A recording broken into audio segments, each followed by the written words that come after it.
예, 안녕하십니까. 반갑게 환영해 주시고 이렇게 귀한 식사 대접뿐 아니라 이 자리에 참여하셔서 함께 하나님의 축복을 또 나눠주시는 모든 분들께 진심으로 감사드리고, 또 하나님께서 귀한 또 생명 주시고 또 목회자로서의 말씀을 전하는 사명을 감당할 수 있도록 여기까지 축복하여 주신 것을 인하여 진심으로 감사드리며 하나님께 영광 돌리기를 원합니다. 강하고 담대한 남은교회 강남하늘교회의 교우님들 진심으로 만나 뵙게 돼서 반갑고 감사합니다. 제가 실은 이 방송 목사 이야기도 하시는데요, 늘 이 오디오로만 요즘 하고 있습니다. 그래서 이 비디오가 지금 나가고 있는 중이라 제가 상당히 긴장을 하고 있는데, 제가 들어오면서 현관에 보니까 신발을 벗어보세요, 긴장은 싹, 사랑은 쑥 이라고 돼 있어서 제 마음 가운데 긴장을 벗어버리고 사랑을 담기 위해서 생각을 하고 있습니다.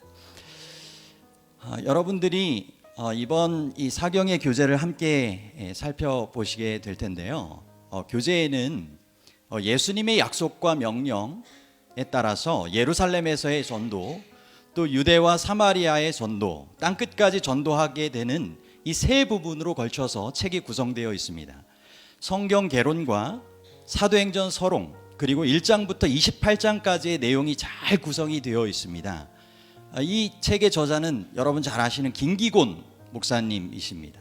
그래서 이 책의 내용이 참 잘 구성이 되어 있는데, 이 내용을 다 다룰 수는 없기에 4일간에 걸친 사경회로 특별 주제를 통하여 함께 은혜를 나누려고 합니다. 교제는 여러분들이 개인적으로 잘 살펴보시면 이 사도행전에 대한 폭넓은 깊은 이해와 감동을 통하여 성령님께서 원하시는 삶을 내가 교회에서의 삶과 또 신앙인으로서 어떻게 살아갈지에 대한 귀한 도움이 되리라고 생각합니다.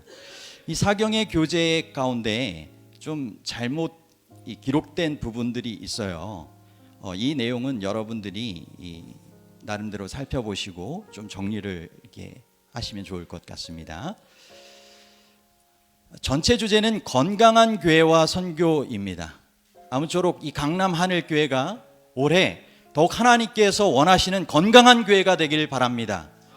그리고 교회의 사명인 선교의 사명을 잘 감당할 수 있는 귀한 하나님께 영광 돌리고 축복받는 교회가 되기를 바랍니다.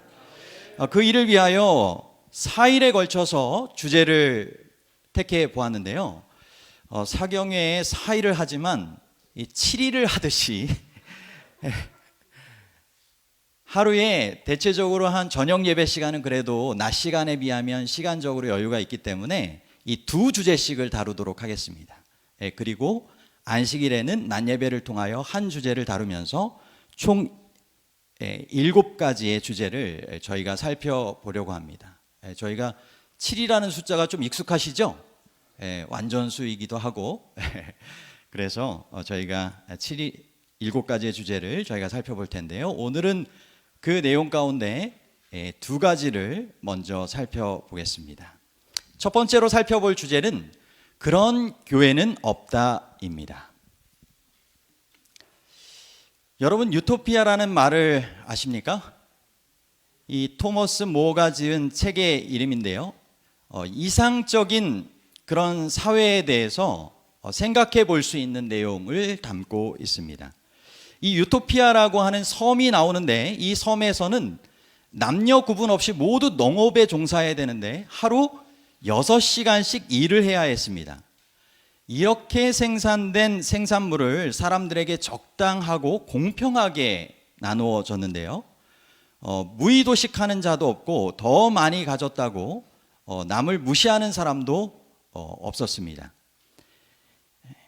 그리고 유토피아에서는 여러 종교들이 있어서 자유롭게 종교를 선택할 수 있었어요. 이런 평화롭고 이상적인 나라가 있다면 여러분 살고 싶으십니까? 현대적인 적용을 만약에 해본다면 하루 6시간만 일을 한다면 먹고 살 걱정 전혀 할 필요가 없는 것입니다.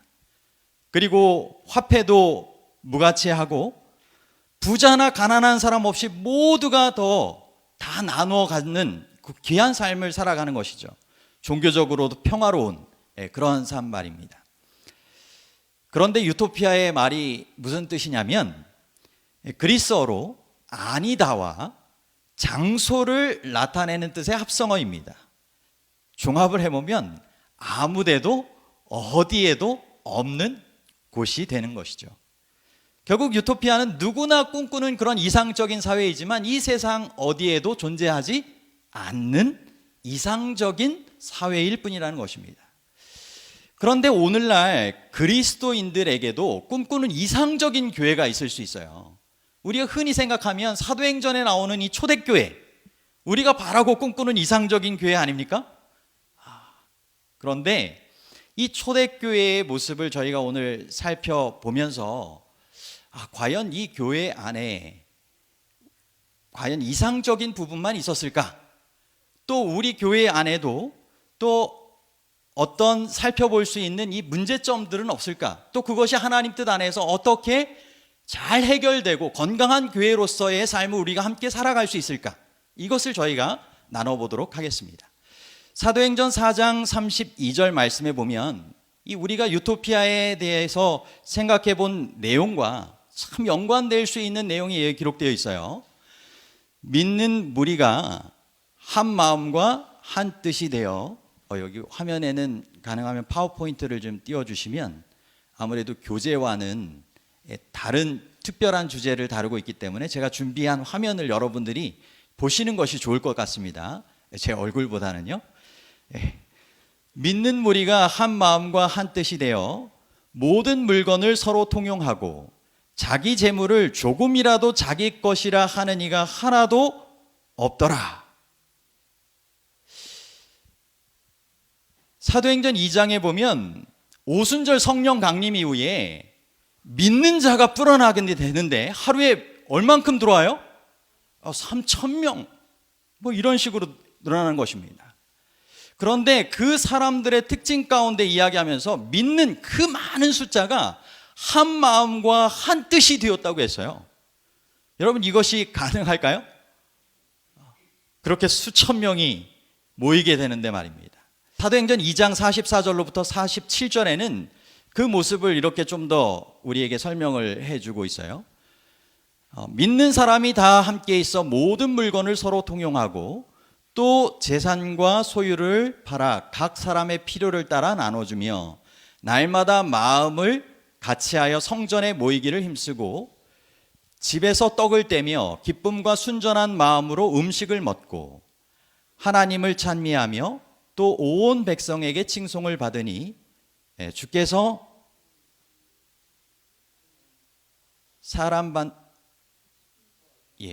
이거를 제가 했었어야 되는데 맞습니다. 제가 이만큼 좀 서툰 것 같습니다.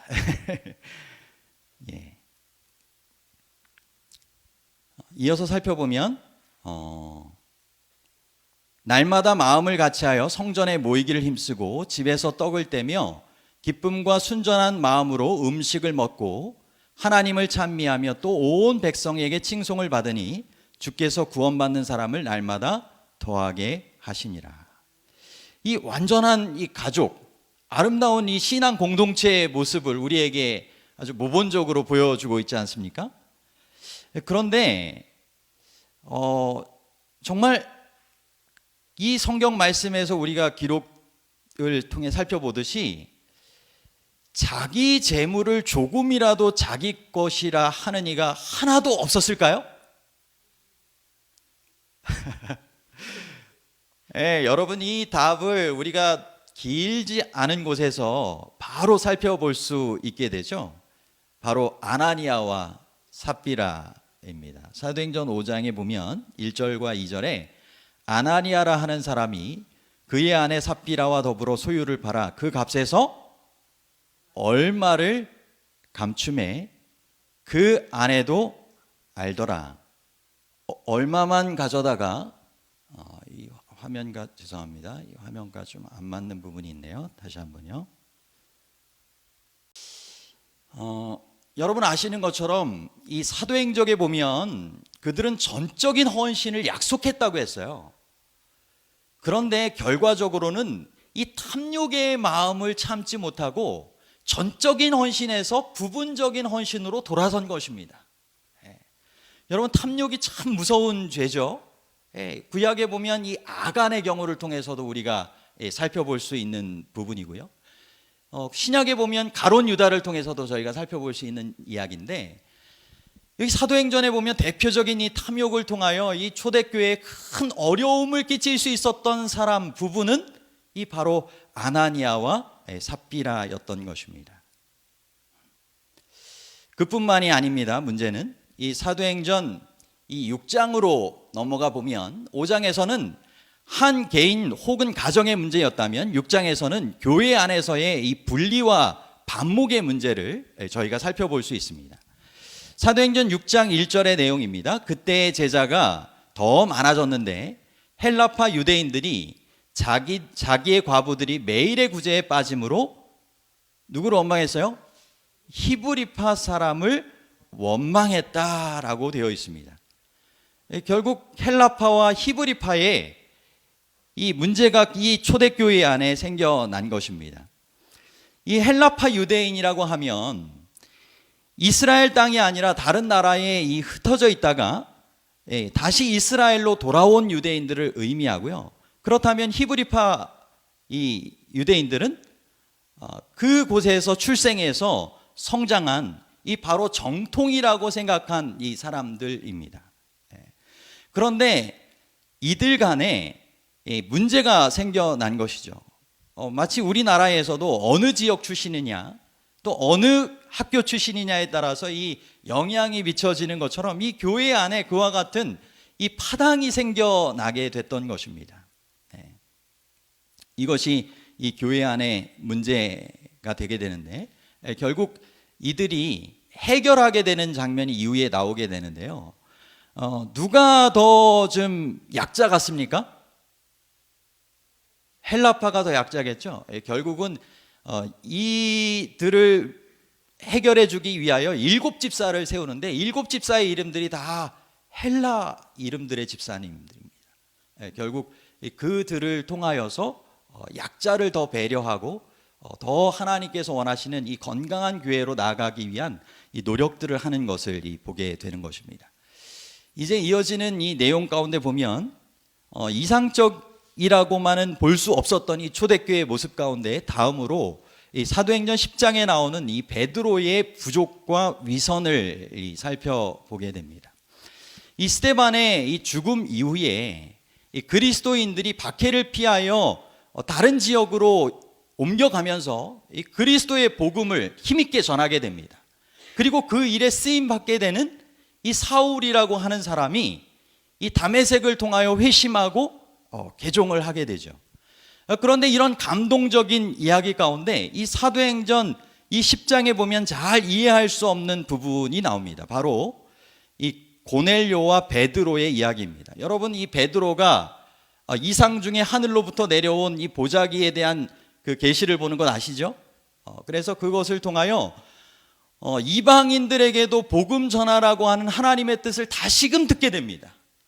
그런데 여기 사도행전 10장 34절과 35절이 그 내용을 담고 있는데요. 베드로가 입을 열어 말하되 내가 참으로 하나님은 사람의 외모를 보지 아니하시고 각 나라 중 하나님을 경외하며 의를 행하는 사람은 다 받으시는 줄 깨달았도다.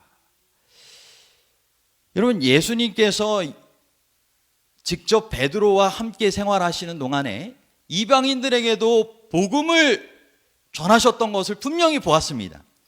예수님께서 부활하시고 40일 동안 제자들과 함께 지내시다가 승천하시면서 제자들에게 뭐라고 말씀하셨죠? 우리가 너무나 잘 아는 사도행전 1장 8절에 보면 함께 좀 읽어볼까요? 사도행전 1장 8절 시작. 오직 성령이 너희에게 임하시면 너희가 권능을 받고 예루살렘과 온 유대와 사마리아와 땅끝까지 이르러 내 증인이 되리라 하시니라. 여러분, 땅끝까지 이르러 내 증인이 되라. 이 복음은 유대인만 아니라 모든 이방인들에게도 전해져야 한다라고 분명하게 말씀을 해 주셨음에도 불구하고 베드로의 머릿속에 있는 이 땅끝이라고 하는 생각과 이 구원의 대상이 되는 이 사람들에 대한 이 생각이 지도자로서 볼 때는 너무나 부족했던 것입니다. 그뿐만이 아닙니다. 이 베드로의 이 위선적인 모습을 좀 생각을 해 볼 수 있는데요. 한 번은 안디옥에 있는 이방인들과 이 베드로가 이 식사를 하고 있었어요. 이방인들에게도 복음이 전해져야 된다라고 하는 것을 이 고넬료 사건을 통하여 알고 나서 이방인들의 선교를 이제 제한 없이 할 때였습니다. 그런데 예루살렘으로부터 유대 지도자들이 오게 되었어요. 그런데 이방인과 이 식사하고 있는 이 모습이 그만 딱 보이게 된 것입니다. 그랬더니 이 베드로가 어떻게 했을까요? 그 자리에서 자신의 종교적인 신념에 따른다면 이방인들에게도 이 복음을 전하기 위하여 함께 식사하고 하는 것이 전혀 꺼리끼지 않고 그 자리에 그대로 있었어야 됨에도 불구하고 아직 이방인들에 대한 유대 지도자들의 이해 폭이 없었기 때문에 그들의 평판과 또 그들의 시선을 의식하여서 그만 위선적으로 같이 식사 안 하고 했던 것처럼 우연히 앉은 것처럼 그 자리에서 일어났던 것입니다. 여러분, 베드로의 이런 연약한 이 모습이 여전히 있었던 것입니다. 하지만 하나님께서는 아시는 것처럼 이 베드로를 통하여 위대한 선교 사역을 이룰 수 있는 또 다른 기회를 그에게 허락하여 주십니다.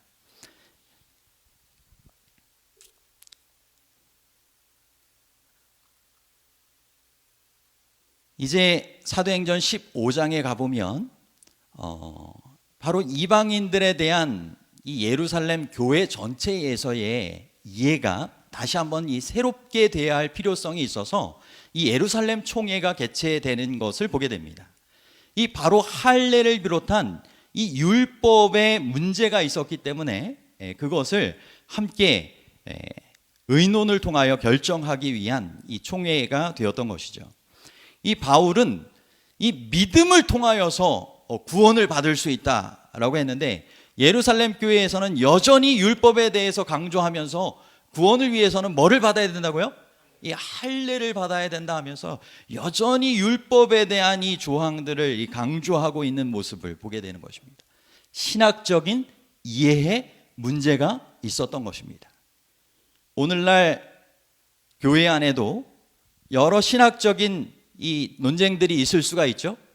조사 심판에 대한 이 부분이라든지 또 성령에 대한 부분이라든지 지성소에 대한 부분이라든지. 하지만 이 초대교회 안에서 이와 같은 이 분쟁이 있었지만 여전히 하나님께서는 그 가운데서 더 큰 빛을 구할 때마다 성령을 통하여 분명한 깨달음을 허락하여 주시고 그것이 하나님의 인도하심 가운데 잘 해결될 수 있도록 인도하여 주셨던 것처럼 오늘날의 교회 안에 일어나는 여러 가지 이 문제들 가운데서도 하나님께서는 여전히 이 교회를 붙들고 계시고 분명한 빛을 통하여 진리 안에 생명의 길로 인도하기를 원하심을 우리가 믿고 나아가야 하는 것입니다. 그 다음 부분을 보면 이 교회 분쟁이 끝나니까 이제 지도자들 개인 간의 분쟁이 있는 모습을 보게 됩니다. 이 주인공이 누구입니까? 이 바울과 바나바입니다. 의견을 서로 조율할 수 없었어요. 서로를 도저히 이해할 수가 없어서 이 선교 여행을 가면서 갈라서게 되는 모습을 보게 됩니다. 그래서 이 바울은 실라와 함께 선교 여행을 이제 다시금 떠나고요. 이 바나바는 마가와 함께 이제 갈라서서 떠나게 되는 장면을 보게 됩니다. 하나님께서 그렇다고 해서 나도 너희들과 같이 일 못하겠다 하신 것이 아니라 하나님께서 그들을 통하여서도 복음을 전하게 하시고 결국 이 세 사람은 바울과 바나바, 마가는 서로에게 없어서는 안 될 이 소중한 사람으로서 이 복음의 역할을 잘 끝까지 감당하게 되는 모습을 보게 되는 것입니다. 여러분, 우리들의 교회의 모습은 어떨까요? 우리가 쭉 살펴보았던 이 초대교회의 모습의 문제들이 우리의 교회 안에도 있을 수 있지 않을까요? 위선적인 부분적인 헌신, 전적인 헌신을 한 것 같이 보이지만 정말 부분적인 헌신의 모습으로 살아가는 이 모습들이 있을 수 있습니다. 교회 안에서의 전체적인 연합을 이루지 못하고 뭔가 그룹별로의 교회 안에 그와 같은 이 알력 또 그런 연합되지 못하는 그런 부분들이 있을 수 있는 것입니다. 또 그리고 이 지도자로서의 이 부족과 위선이 나타나면서 그에 대한 실망이 있을 수 있는 것입니다. 그리고 신학적인 견해와 이해가 달라가지고 그것을 통하여 빚어지는 갈등이 있을 수 있는 것입니다. 그리고 또한 개인적인 관계에 문제들이 있을 수 있는 것이죠. 그것이 하나님의 일을 하면서도 말입니다.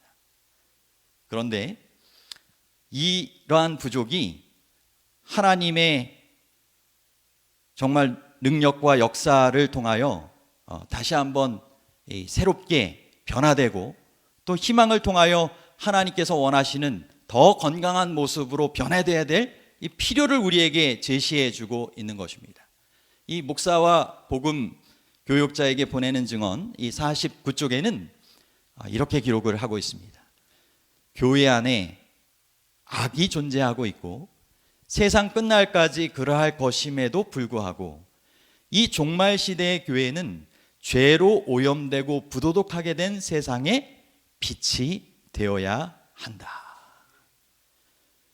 교회는 비록 연약하고 결함이 있어서 견책과 경고와 조언을 받아야 할 필요가 있지만 그것은 지상에서 그리스도께서 최고의 관심을 쏟으시는 유일한 대상이다. 교회는 그리스도의 은혜의 부요함을 간직하고 있는 보관소이며 교회를 통하여 마침내 하나님의 사랑이 그 영광으로 환하여질 세상에 최종적이고도 온전하게 드러나게 될 것이다. 여러분, 하나님께서 이 세상에서 정말 최고로 관심을 쏟으시는 사랑의 대상이 어디입니까? 교회입니다. 여러분, 요즘 이 졸업식을 하잖아요. 이 졸업식을 해보면 이 부모님이 자기 자녀가 멀리 떨어져 있어 눈길은 다 어디가 있어요? 자녀에게 가 있어요. 여러분, 하나님께서 온통 정말 그 복음의 사명을 감당해야 할 이 교회에 여전히 부족한 모습이 있을 수 있지만 그 가운데서 누구에게 눈길을 가장 쏟으실까요? 하나님의 남은 사명을 이루기 위하여 정말 부름받은 하나님의 이 교회의 백성들을 주님께서 주목하여 바라보지 않으시겠습니까? 예수님께서 그 귀한 사명을 온전히 내어 맡기셨던 사람들이 누구예요? 연약함이 여전히 존재했지만 그 제자들에게 그 모든 것을 맡겨 놓으시고 그 일을 이룰 수 있는 능력을 약속하시며 부탁하시고 가셨듯이 아무리 연약함이 있고 한 교회일지라도 하나님께서 이 교회를 통하여 하나님의 남은 구원의 역사를 마치시기 원함을 믿으시게 되기를 바랍니다. 우리를 통하여 세상에 복음의 빛이 비춰질 것이고 그것을 통하여 세상이 환하여지도록 성령의 귀한 역사하심이 약속되어 있는 것입니다. 특별히 이 목사와 복음 교역자에게 보내는 증언 44쪽에는 그분은 교회를 갖고 계시는데 그것은 전투하는 교회이지 어떤 교회가 아니라고요? 승리한 교회가 아니다. 여러분, 지금은 우리가 전투하는 중입니다. 여전히 죄악과 싸워야 되고 우리의 연약한 부분과 싸워야 하는 그러한 부분들이 있을 것입니다. 교회 안에 알곡과 가라지들이 있고 여전히 하지만 주님의 약속은 최후의 승리가 보장되어 있다라고 하는 것입니다.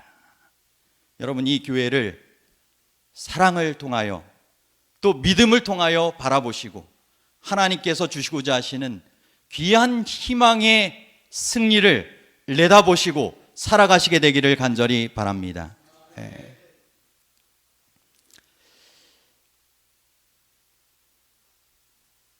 이제 두 번째로 저희가 살펴보게 되는 이 내용은 이런 그리스도인이 되게 하소서입니다. 우리가 하나님께서 바라시는 더욱 건강한 교회가 되어야 할 것이고 그 안에서 살아가는 그리스도인으로서 어떠한 모습을 갖춰야 할지 이 빌립을 통하여 저희가 살펴보겠습니다. 이 성경에는 이 두 빌립이 나옵니다. 예수님의 제자 이 빌립이 있어요. 요한복음 1장에서 이 친구 나다나엘에게 가서 예수님께 인도했던 사람입니다. 그리고 사도행전에 보면 예수님의 이 부족한 없어지게 된 이 가룟 유다의 자리를 채우기 위하여 이 12제자, 12사도로 채우기 위한 이 언급 가운데 이 제자 빌립이 나오고요. 그 다음으로 사도행전의 기록들은 이 바로 7집사 가운데 빌립이 나오게 되는데 사도행전 6장과 8장과 21장에 기록되어 있습니다. 바로 이 내용을 통하여 우리가 어떤 그리스도인으로 살아가야 될지에 대한 교훈을 이어서 살펴보도록 하겠습니다. 첫 번째로는 이 영성과 품성입니다. 여러분, 우리가 살펴보았던 것처럼 이상적이지 못한 이 초대교회의 현실 가운데 이 헬라파와 히브리파 사람들이 구제하는 일에 문제가 생겨서 이 7집사를 뽑게 되죠. 그 가운데 이제 한 명이 바로 빌립이 되는데 그 7집사를 선택하게 되었던 내용을 이렇게 소개를 하고 있습니다. 형제들아, 너희 가운데서 성령과 지혜가 충만하여 칭찬받는 사람 7을 택하라. 우리가 이 일을 그들에게 맡기고 우리는 오로지 기도하는 일과 말씀 사역에 힘쓰리라.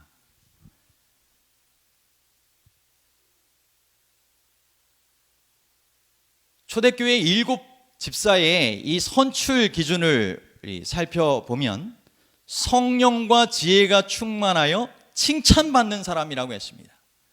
영성과 지혜와 주변 사람들로부터의 칭찬, 이 품성에 관한 부분을 보게 된 것입니다. 그런데 가만히 생각을 해보세요. 이 초대교회에 관한 이 문제가 이 구제하는 일에 이 형평성이 문제가 있었던 것입니다.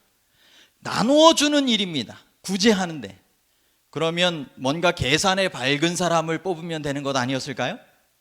그런데 이런 수학적으로 지식적으로 해결할 수 있는 이 문제가 아니라 이 문제는 신앙과 지혜의 기초에서 풀어야 할 문제였음을 우리가 살펴보게 되는 것입니다. 마음이 상한 자들을 어루만지고 위로하며 그들이 더욱 예수님 안에서 성장할 수 있도록 돕는 그러한 집사의 역할을 하기 위하여 성령과 지혜가 충만한 칭찬받는 사람을 택했던 것입니다. 그 중에 한 사람이 바로 빌립이었던 것을 통해 보면 이 빌립이 어떤 그리스도인으로 살아갔는지를 알게 되는 것입니다. 여러분, 영성이 정말 좋은 사람이 품성도 좋아야 되는 게 맞을까요? 영성은 좋은데 품성은 안 좋은 사람은 바른 영성이 아닐 수 있겠죠? 하나님과의 이 수평적인 관계뿐만 아니라 이웃들과 성도들 간에 이런 관계 또한 우리가 잘 맺어야 하는 것입니다.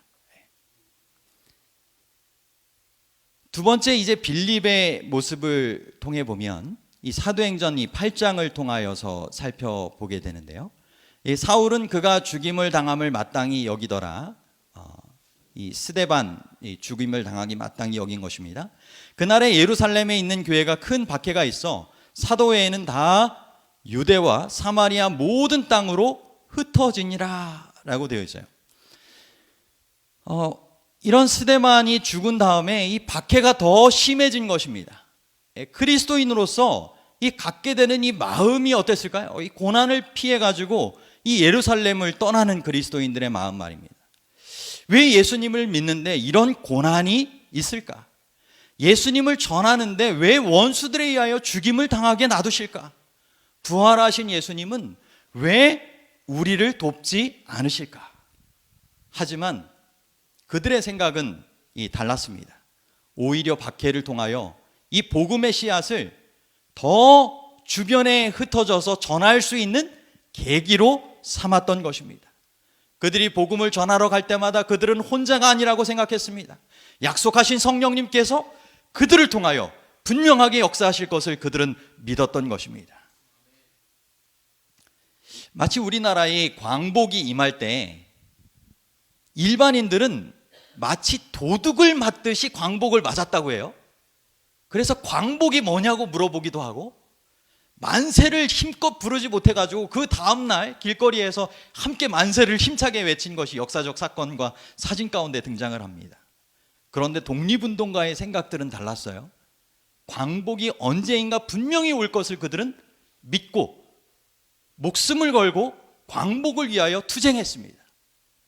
바로 그리스도인 정말 복음의 이 투사들이었던 예수님의 제자들은 이 박해와 시련 가운데 그들이 흩어지는 가운데 그들은 그 지역에 파송되는 선교사인 것처럼 그들은 생각했던 것입니다. 바로 빌립도 그와 같은 사람 가운데 하나였습니다. 5절과 6절에 보면 빌립이 사마리아 성에 내려가 어떻게 했어요? 박해를 피해서 도망가가지고 숨어 지낸 것이 아니라 그리스도를 백성에게 전파하니 무리가 빌립의 말도 듣고 행하는 표적도 보고 한 마음으로 그가 하는 말을 따르더라 라고 되어 있습니다. 여러분, 빌립의 전도는 이 두 가지 부분으로 생각을 해볼 수 있어요. 첫 번째는 이 설교와 가르침을 통한 이 말의 전도입니다. 그뿐만이 아니라 다양한 이 표적을 통하여 하나님께서 축복하신 행하는 전도의 모습까지 있었던 것입니다. 우리가 하나님께서 원하시는 귀한 이 선교인으로서의 전도인으로서의 삶을 잘 살아가게 되길 바랍니다. 그 모델이 이 빌립의 모습인데요. 이어지는 내용을 통해 보면 우리가 더욱 생각을 해볼 수 있습니다. 26절에 주의 사자가 빌립에게 말하여 이르되 일어나서 남쪽으로 향하여 예루살렘에서 가사로 내려가는 길까지 가라 하니 그 길은 광야라. 여러분, 정확한 지점을 지칭하지 않고 왜 가야 하는지, 거기서 누구를 만나야 하는지를 알려주시지 않고 주의 사자를 통하여 특별한 명령이 임했던 것입니다. 이때 마치 갈 바를 알지 못하고 믿음으로 나아갔던 이 아브라함처럼 빌립이 순종하여 나가는 것입니다. 여러분, 오늘 우리가 가는 이 길 가운데 하나님께서 이 섭리하심 가운데 누군가를 만나고 그에게 복음을 전하게 할 수 있는 것입니다. 그리고 이 명령을 통해 보면 단지 갔다 오라는 것이 아니라 이 사마리아를 완전히 떠나라는 말씀으로 보입니다. 그 전에도 보면 이 사마리아라고 하는 곳에서 그리스도를 전파하며 어느 정도 이 성공적인 사역을 잘 감당하고 있는데 또다시 떠나라고 하는 이 장면이 있는 것이죠. 그런데 그는 그것에 순종을 합니다. 그래서 이디오피아 내시를 만나고 이사야서에 기록된 이 메시아의 예언의 해석을 통하여 물가에 나아가 그에게 침례를 베푸는 장면을 우리는 보게 됩니다. 그리고 이어지는 내용에 보면 그곳을 떠나서 다시 사마리아로 돌아간 것이 아니라 아소도라고 하는 곳으로 갔다가 여러 성을 지나며 이 복음을 계속적으로 전파하는 모습을 보게 됩니다. 이것을 통하여 빌립은 복음의 씨를 뿌리는 선교사로서 걸음을 멈추지 않고 정말 자신의 몸이 닳아 없어질 때까지 쉬지 않고 복음 전파에 열심을 다했던 이 선교사였음을 알게 되는 것입니다. 이제 가정에서의 빌립의 모습이 사도행전 21장에 짧게 언급되어 있습니다. 이 8절로 9절입니다. 이튿날 떠나 가이사야에 이르러 7 집사 중 하나인 전도자 빌립의 집에 들어가서 머무르니라. 그에게 딸 넷이 있으니 처녀로 예언하는 자라. 여러분, 고린도전서 22장에 보면 여러 은사에 대해 설명하면서 이 예언하는 은사에 대하여 이 매우 중요한 것으로 기록한 내용이 나옵니다. 결국 빌립에게는 네 딸이 있었고 시집을 가지 않은 처녀였지만 교회 안에서 아주 중요한 역할을 감당하는 헌신적인 이 여성들이었음을 우리가 짐작해 볼 수 있는 것입니다. 이 빌립의 네 딸이 이렇게 교회에서 중요한 역할을 할 수 있었던 이유가 무엇이었을까요? 여러 이유가 있었겠지만 아버지 빌립의 영향 또한 생각해 볼 수 있을까요? 예루살렘 교회에서 집사로서 헌신적으로 봉사했던 아버지의 모습을 지켜보며 자랐을 것입니다. 7 집사로서 열심히 활동했겠죠? 그리고 이제는 이 박해를 피하여 사마리아에 가서 성령의 능력으로 복음을 전하고 교회를 섬기는 헌신적인 아버지의 모습을 보면서 자라고 배웠을 것입니다.